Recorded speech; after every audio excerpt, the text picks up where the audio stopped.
دۆناڵد ترامپ سەرۆکی ئەمریکا پەردەی لاسەر گەورەترین و ئاڵۆزترین ئۆپراسیۆنی سەربازی لاداوە کە جیهان تا ئێستا بەخۆیەوە بینی بێتی. ترامپ لە هاوتارێکی مێژووی ڕایگەاندووە ماوەی 36 کاتژمێری ڕابردوو ئەمریکا و پەیمانەکانی ئۆپراسیۆنی تووڕەیی داستانامێزیان دژی کۆماری ئیسلامی ئێران دەست پێکردو و گورزی کەمەرشکێنیان لە ژێرخانی سەربازی وڵاتەکە وەشاندووە. بە جۆرەی لێدوانەکانی سەرۆکی ئەمریکا مێرشانە بەرفراوانن.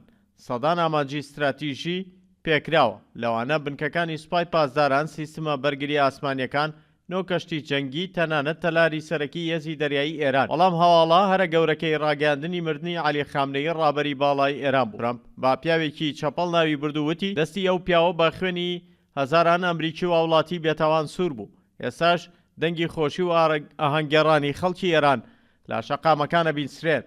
لەم سەرکەوتنە سەربازیە بێ قوربانی نەبووی. ترامپ باشکرای کرد کە 3 سەربازی ئەمریکی لە کاتی جێبەجێکردنی ئەرکەکانیان کوژران و جەختی کردەوە کە واشنگتن تۆڵەی خوێنی ئەو نیشتمان پەروەرانە کاتەوە. باتونترین شێوە وەڵامی ئەو تیرۆریستانە داتەوە کە جەنگیان دژی شارستانێت ڕاگەیاند. سەرۆکی ئەمریکا دووپاتی کردەوە ئۆپراسیۆنەکان بەردەوامە بن تاوەکو گەیشتن بە تەواوی ئامانجە استراتیژیەکان. لە پەیامی ڕاستەوخۆ بۆ هێزە چەکدارەکانی ئێران، ترامپ داوای لە سوپای پاسداران و پۆلیس و هێزە سەربازیەکان کرد دەست بەجێ چەکەکانیان دابنێ. ئەو مەرجی پارێزبەندی تەواوی بۆ ئەو کەسانە دانا کە خۆیان ڕادەست دەکەن. با پێچەوانەشەوە هۆشداریدا ڕوبەڕووی مردنی مسۆگەرە بنەوە. لە کۆتاییدا ترامپ بانگەوازی بۆ پاتریۆتە ئێرانەکان کرد کە ئەم هەلە بقۆزنەوە وڵاتەکەیان وەربگرنەوە.